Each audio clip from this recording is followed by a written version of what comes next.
Hey everyone, welcome back to another College Chats podcast. On this episode, we're going to chat about the unfolding chaos, which seems to know no end as it continues to impact college football season and what it means for the championship games and the playoff. But first, with the College Chats, I'm George. But tonight, no Alex or Ollie, which I think is a first. So we drafted in an expert. You can hear him as the host of the excellent Locked On SEC podcast and on radio at Sports Talk 790 if you are in the Houston area. We first met at SEC Media Days when we were introduced by a mutual acquaintance, Mr. Chris Marler. So it's awesome to welcome a new guest to this podcast, Chris Gordy. Hi, Chris. How are you? I'm doing good, George, and it's great to be on, man. I've become very cultured the last few years. My wife, I made an agreement years ago. I always said I never wanted to go out of the country because I hadn't finished exploring America yet. And it was a joke I made with my wife. I just didn't want to travel internationally. She forced me to do it. And now just about every summer we go travel somewhere over there. We've been to London. This past year we went to Scotland and Ireland and got out there to Edinburgh and a lot of different places out there. So I feel more cultured talking with you, George. It reminds me of my travels over that way. And we can understand each other, which is great. It's no coincidence. I'm not going to take any credit for this, but I've noticed a lot of people in the college football world expanding their universe across seas. Coach Saban being probably the most notable one of those with his Italian trip last year. But anyway, listen, I know you're a busy man, and we're not going to hold you back, but really, it is unfortunate the other two guys are not on this call, but it's interesting that I'm the one that talks about SEC football the most, so it's good to have you on to chat about it. And I guess that's where the chaos really is central to at the moment, right? There's stuff going on all over college football world, but the SEC does seem to be going through a fair amount of chaos. And we saw the latest chapter of that Saturday with Georgia and Tennessee. And what was, I thought, a thrilling game. I thought it was a really good game to watch. Georgia kind of throws its hat back into the ring. So let's start off with the impossible question, Chris, because we're a few hours before the College Football Playoff Committee. They're sitting deliberating it just now. What did they do with Georgia and Tennessee this time round? Yeah, well, that's going to be a fascinating thing, and the weird thing is Georgia is I think it's them and South Carolina, the first two teams to complete their SEC schedules. They've played all the SEC games they're going to play for the rest of the year. They both get non-conference games the rest of the way, whereas some other teams still have several more to go.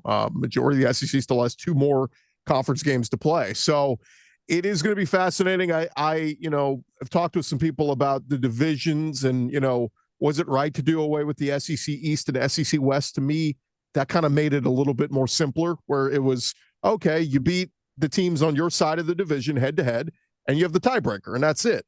In this divisionless SEC, things become way more complicated when we decide who is going to play for the SEC championship game here in a couple of weeks. And, they put out the tiebreakers over the summer, what they would be, and number one is head to head, of course. But when you have 14 teams and you'll only play 8 conference games, not everybody's playing everybody, so you don't have head to head, and then you get into this weird circle where you go, well, Georgia lost to Alabama, but Alabama lost to Tennessee, but Tennessee lost to Georgia, and it's like this ongoing circle where you're like, okay, so the head to heads don't matter here. Like if everybody finishes with the same conference record, we can't figure this out. So that's going to be really fascinating. Particularly this weekend with A&M is playing at Auburn, and a lot of people are saying this is a trap spot. If they were to lose, A&M could be 5-2 before they go into the game against Texas. Now, I don't think Texas is going to lose to Kentucky. I'm going to be at that game this weekend in Austin.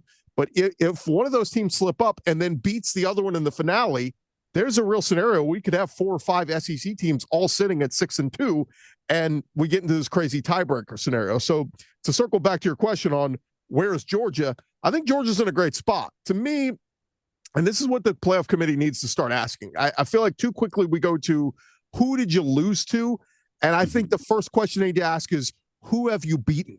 To me, that's so much more important. When you're talking about building a resume, who cares that you skated through an easy schedule where you didn't play anybody ranked? That doesn't matter to me. I don't care if you're undefeated. To me, I give more credence to if you have good wins. And that's what Georgia has right now. They beat Clemson when they were ranked 14th to start the season. They lost on the road at Alabama when they were ranked 4th. They beat Texas when they were number 1 on the road in their house by 15. lost to Ole Miss when they were ranked 16th, and then this past week beat number 7 ranked Tennessee. So that's 3 top, 15 wins that Georgia has on their resume. And really, if you want to get particular about it, they beat the number 1 team in Texas. They beat the number 7 team in Tennessee. That's better than anything Indiana has on their resume right now. So, when you start to look around and go, well, how do we measure wins and losses? To me, take the great wins first. Those should outweigh the losses. But even Georgia, the 2 losses are quality losses at Alabama and at Ole Miss. To me, that should, if we're talking about some of these SEC teams sitting at, maybe 10-2 and didn't win the SEC, should they get in? I think Georgia absolutely deserves a seat at the table. And then when you look at Texas, they've gotten the weaker draw of an SEC schedule of the teams that they've played. So I think you got to take all that into consideration. And right now, if I'm a Georgia fan, knowing we're hosting UMass and Georgia Tech over these last 2 weeks, I think Georgia's sitting in a great spot to get either to Atlanta to go play for an SEC title, or at minimum, I think they're a lock to be an at-large team because of their 3 resume wins. Yeah, you bring up many good points there, but the 2 good points are that I think it is in Georgia's hands, frankly, because they've got those 2 games which we assume they're going to, and I think rightly so, going to win. But there's still 2 games to play for the other teams, and when you just look down the schedule and what's left, there are trap games. There's a bit of chaos still to come. Alabama's going to go to Oklahoma.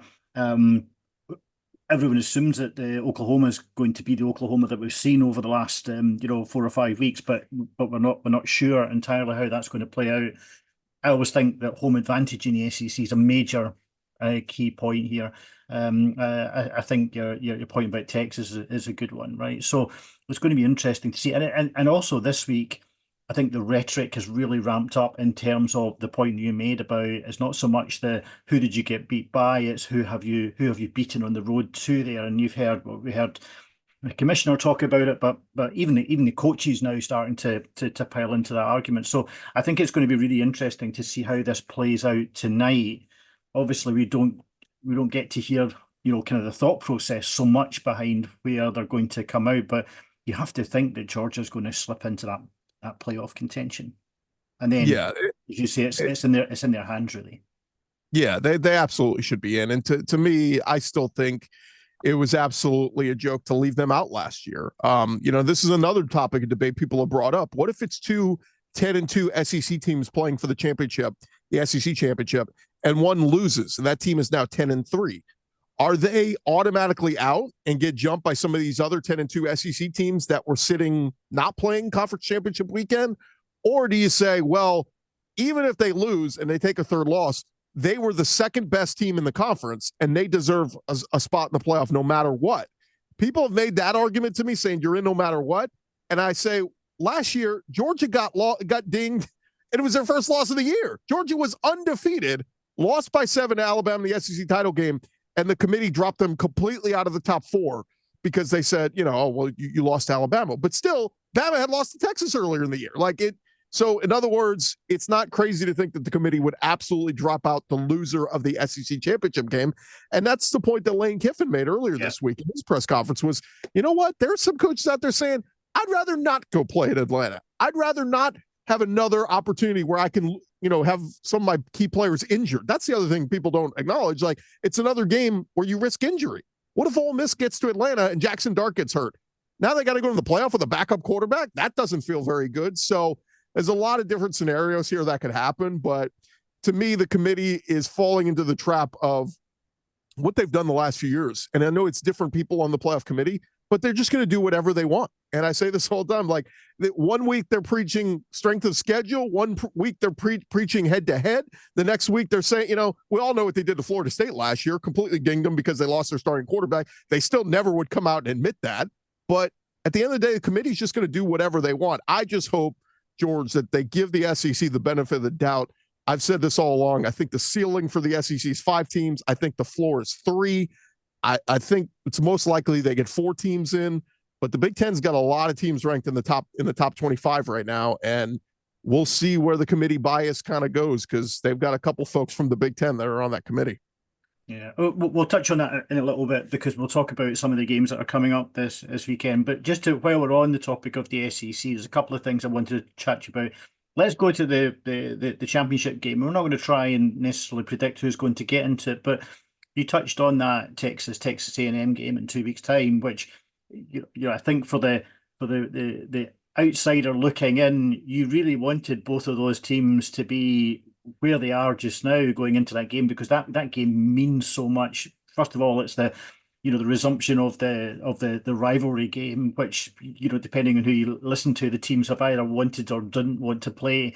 And now we've got to the end of the schedule for the first time they've played in years, and actually they're really vying for a place in the SEC championship. So I guess my question here, Chris, is first that's going to, on the assumption that both teams get through their games this weekend, that's going to be a heck of a game at that point.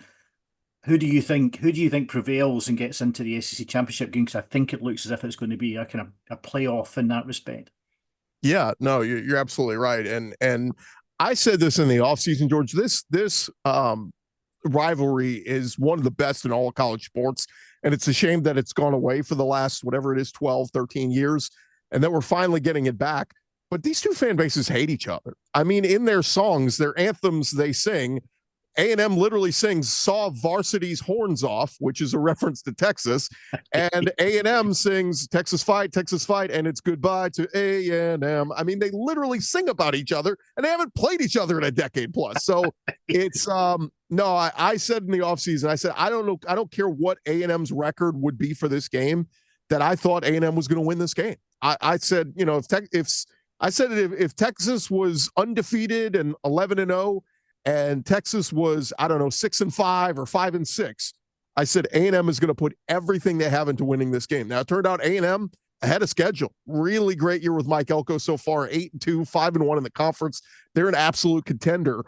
I mean, I'm looking at my friends at the Game Time app. Their prices right now just to get into the door, $857 just to get into the building that night. So I was talking with some of my friends who work with the broadcasting crew for the University of Texas. They were told broadcasting spots are at such a premium that their Spanish broadcaster they don't even have a spot for them, that they're going to have to call the game remotely because they can't even get them into Kyle Field that night. That's how insane this game is going to be. So I'm kind of with you. As much as I'd like to see Auburn pull off an upset of A&M or Kentucky pull off an upset of Texas this weekend, I kind of want them both to win. I kind of want them both sitting there at 10-1 and 9-2 respectively, both 6-1 in the SEC, and the winner literally will punch their ticket to Atlanta to go play for the SEC championship, which is big from two different sides. A&M's been in the conference 12 years and they've never been to Atlanta, never even won the SEC West, when there was divisions, but never been to Atlanta. And Texas, this is their first year in the SEC. This will be a huge feather in the cap for Steve Sarkisian to come in and say, hey, year one in a new conference, we were one of the best teams. So either way, it's going to be fascinating, but man, that campus is going to be rocking. That game is going to be, I mean, all eyes will be on that game. So fortunately, I have a friend who's going to be at the LSU Oklahoma game that night. He's like, man, I'm going to have my phone in my pocket or something watching the other game, because it's like, why are these games being? I almost feel like years ago this game was played on Thanksgiving night.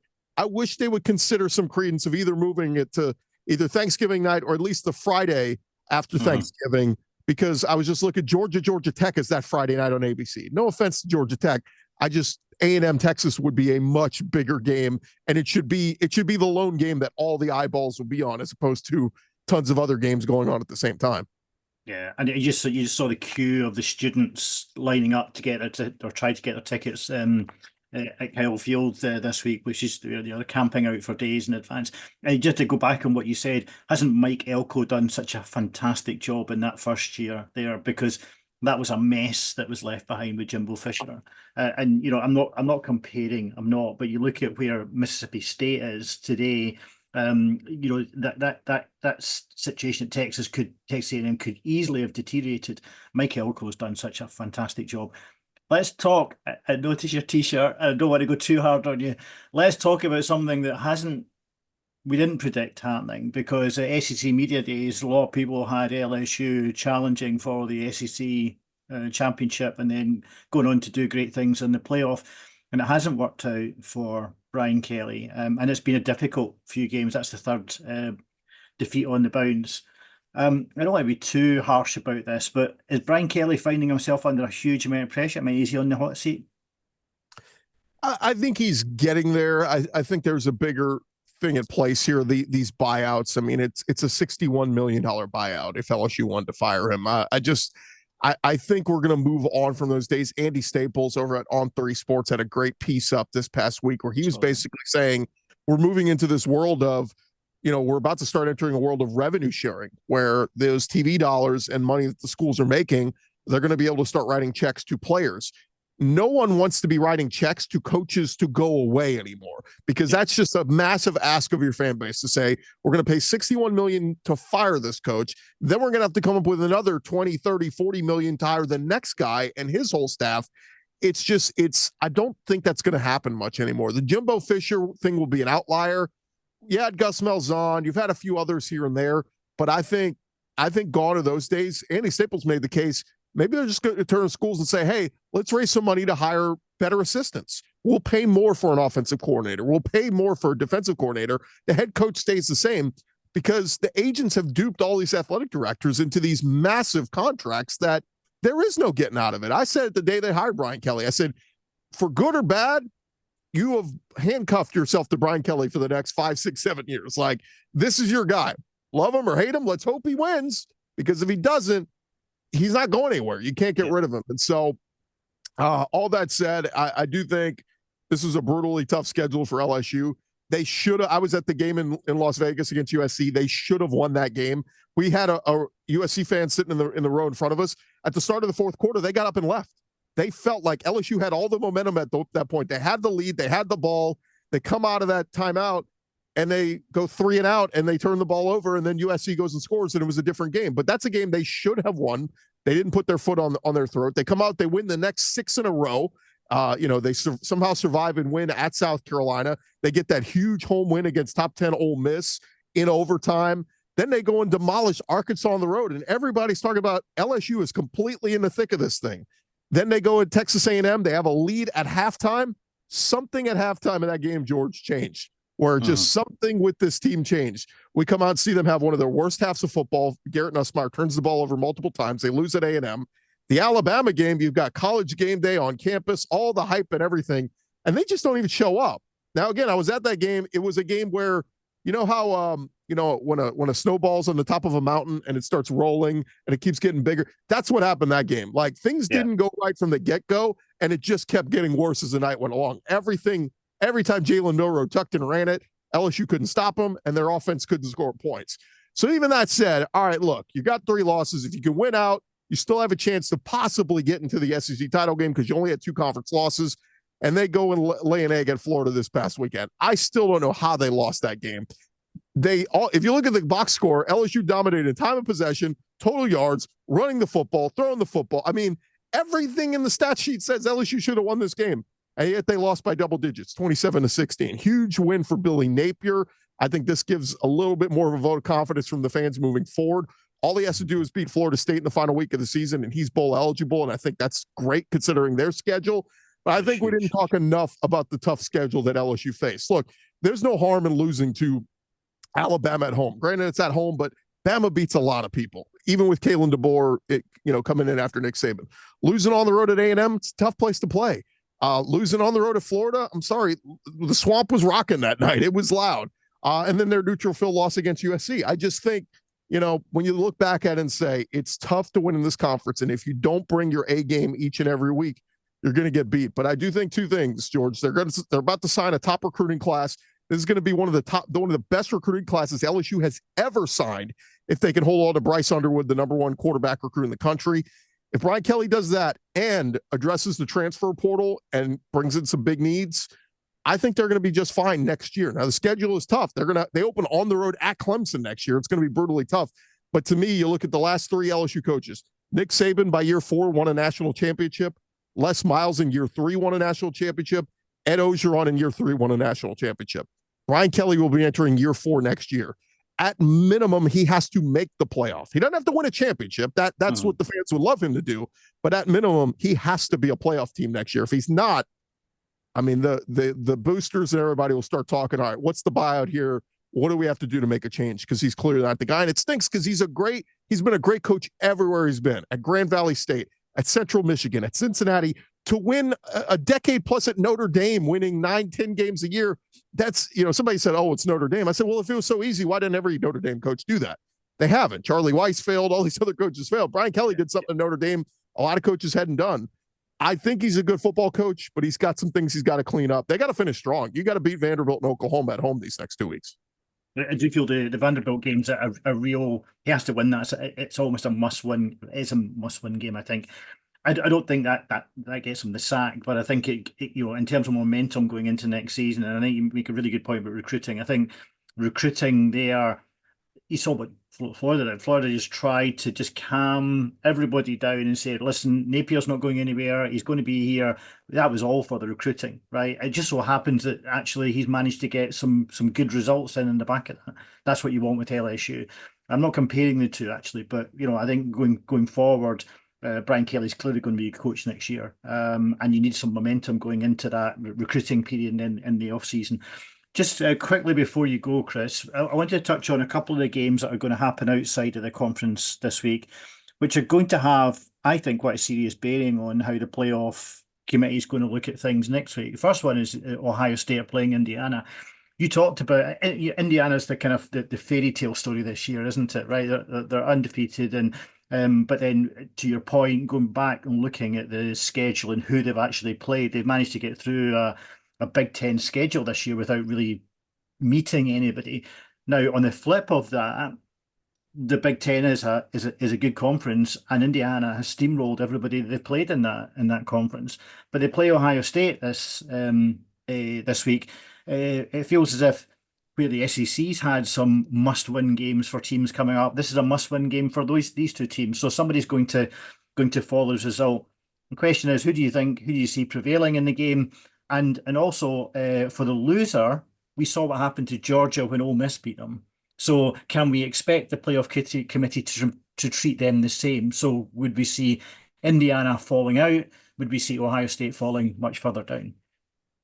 It's funny. I mean, Ohio State lost at Oregon, and yet they didn't seem to get dinged very much for that one, because these last couple of weeks they've been sitting number 1 and 2 in the country, Oregon and Ohio State. And I get it. Ohio State had the ball late, or they were driving. They had a chance to potentially win it. So it was a neck and neck game down to the wire. But yet the committee didn't ding Notre Dame or Ohio State very much for the loss. And Oregon gets all the credit for that win.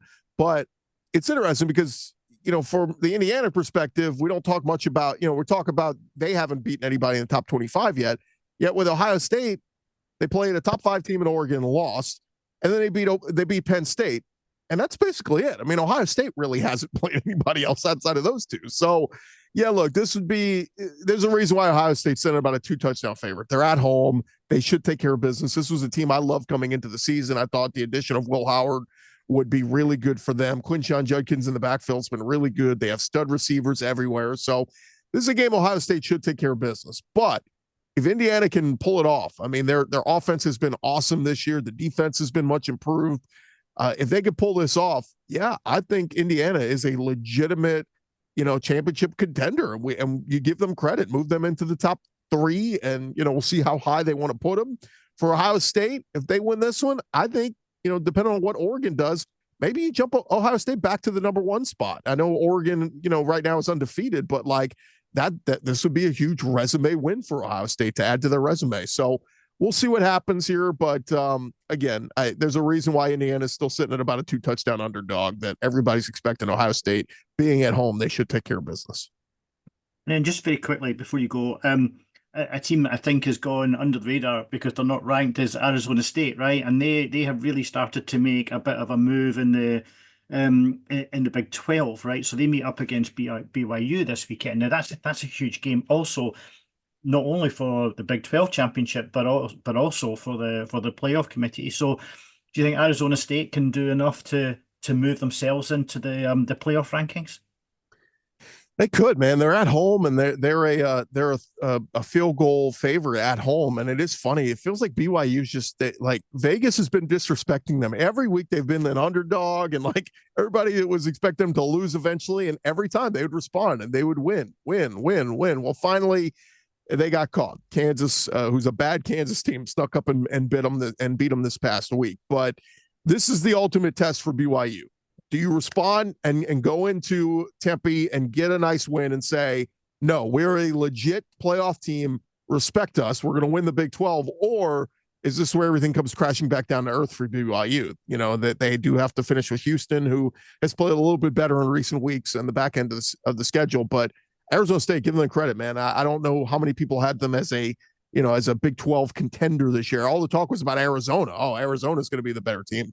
But Arizona State, sitting there at 8-2, 5-2, the Big 12 would be a massive one if they can pull this one off at home, beat BYU, hand them their second straight loss. And yeah, then we need to start talking about Arizona State as a real threat, with the Colorados and some of these other teams in the Big 12, who's going to, play for and win the Big 12 title. So will be fascinating. But yeah, man, again, I always defer to the guys out in the desert in Las Vegas, and Arizona State's still sitting at about a field goal favorite in this one. They're doubting BYU. Which would be extraordinary, right? Because we talked about the job that Mike Elko has done, but by word, the job that Kenny Dillingham has done, given the mess, the catastrophe that happened in Tempe, that is, I mean, even he, I think, is a little surprised by just how successful they've been. Listen, Chris, I know you're stuck for time. It's been awesome to have the chance to catch up to you. We haven't spoken since Dallas earlier on this year. But before you go, tell me and your listeners where we can find you, what you've got coming up, what you stick out on a regular basis. Yeah, our show is called Locked On SEC, just talking all things Southeastern Conference football, and obviously adding 2 new teams this year has been a whole lot more to cover. But we've been on the road, catching some games and catching some interviews. I was in Baton Rouge 2 weeks ago. We had some conversations with Reese Davis and Stanford Steve from College Game Day. They joined us. We did an episode from on campus at LSU outside Tiger Stadium. This next coming weekend, I'm going to be in Austin for the game against for Texas versus Kentucky. So hoping to catch up with some of the SEC Nation talent. And yeah, it'll be a lot of fun, man. It's been fun to get out to some of these college campuses, and still waiting for those cold fronts to come through. We're told there's one coming through this weekend, but man, some of these games I've been at on the road, and I was in College Station a few weeks ago. It felt like 95 degrees. It's like, where's the cold weather? We're in November. These are supposed to be the cold games, but it's been super hot all across the South. But Locked On SEC, wherever you get your podcasts. We can send you some cold. It's -2 here today, Chris, so we can send some cold your way. I was in Tuscaloosa and Starkville a couple of weeks ago, and it was in the 90s, and yeah. I'm not sure what one I prefer. That's all from us. I don't know if I need to translate there, Celsius or, -2 is 30, 33, 34, something along those lines. It's cold. That's all from us on this episode. It's been awesome catching up with Chris. As you know, Chris joins a long list of truly awesome guests on this pod. So if you haven't already, please subscribe, rate, and review. And you can also follow us on social media. You know where to get us. Thanks again to Chris for his brilliant input. Thanks for listening. Stay safe.